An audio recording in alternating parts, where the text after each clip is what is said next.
les êtres vivants possèdent la capacité de se multiplier et de répliquer leur matériel génétique.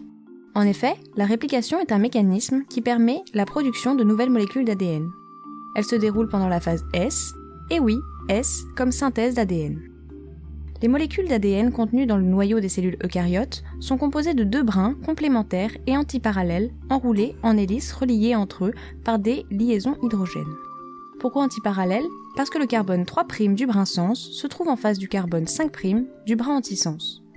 Premièrement, des enzymes nommées topoisomérase ou encore hélicases se chargent de déspiraliser et de séparer les deux brins d'ADN jusqu'à former ce que l'on appelle des boucles de réplication.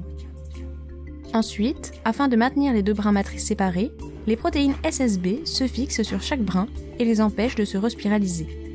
Ces ouvertures partielles d'ADN vont alors marquer le point d'initiation de la réplication. En effet, il est important de savoir que chacun des deux brins de la double hélice, appelés aussi brins parentaux, servent de matrice pour la réplication d'ADN. Ainsi, après l'ouverture de la double hélice d'ADN, on se retrouve avec un brin continu et un brin discontinu ou encore brin retard. Le brin continu sera parcouru par les enzymes concernées de 3' en 5', permettant la synthèse d'ADN de 5' en 3'. Néanmoins, le brin retard, lui, sera parcouru de 5' en 3', alors que nous savons que la synthèse d'ADN se fait toujours de 5' en 3'. En effet, les enzymes nécessaires au processus de réplication fonctionnent à sens unique, c'est-à-dire de 3' en 5'. Le nouveau brin sera alors synthétisé dans le bon sens via un mécanisme particulier que nous verrons dans quelques instants. Commençons par la réplication du côté brin continu. En amont de la zone de réplication, une ARN polymérase nommée primase va synthétiser une amorce d'ARN d'une longueur de 10 ribonucléotides complémentaires au brin matrice. Attention, le premier nucléotide de l'amorce garde ses 3 phosphates. À la suite de cette amorce, une deuxième amorce sera synthétisée, mais cette fois-ci, il s'agira d'une amorce d'ADN synthétisée par l'ADN polymérase alpha sur une longueur de 20 désoxyboribonucléotides, toujours complémentaires au brin matrice.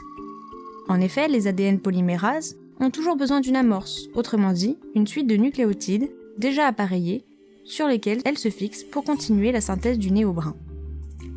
On obtient alors une amorce mixte d'ARN et d'ADN d'une longueur totale de 30 nucléotides environ.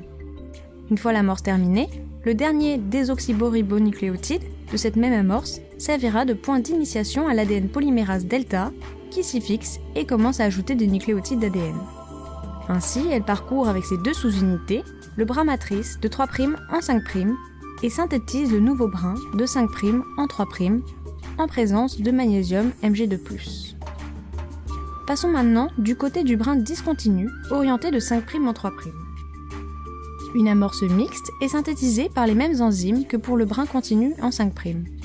L'ADN polymérase delta s'y attache et y ajoute des nucléotides d'ADN.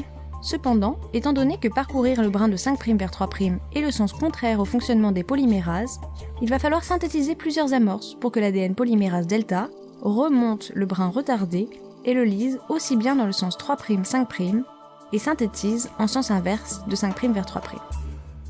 Ainsi, au fur et à mesure que l'hélicase déspiralise l'ADN, d'autres amorces vont être synthétisées par la primase et l'ADN polymérase alpha, à environ 200 nucléotides en aval de l'amorce précédente vers 3'.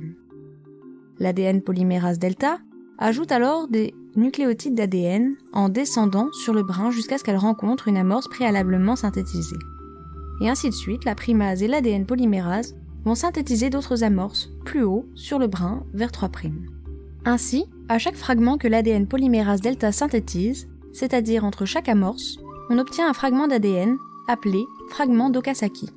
Ensuite, il va falloir relier les fragments d'Okazaki entre eux. C'est lorsque le fragment d'Okazaki arrive au niveau de l'amorce du fragment précédent, une ribonucléase va détruire l'amorce d'ARN et on va conserver l'amorce d'ADN faite par l'ADN polymérase alpha. Cela va créer un trou complété par l'ADN polymérase delta qui va synthétiser de l'ADN en remplacement de l'ARN précédemment dégradé. On a donc un fragment d'Okazaki directement suivi d'un bout d'amorce d'ADN, et le tout sera relié par une ADN ligase. Les ADN ligases ont la capacité de lier les brins d'Okazaki ensemble, mais elles peuvent aussi relier des brins d'ADN et réparer l'ADN.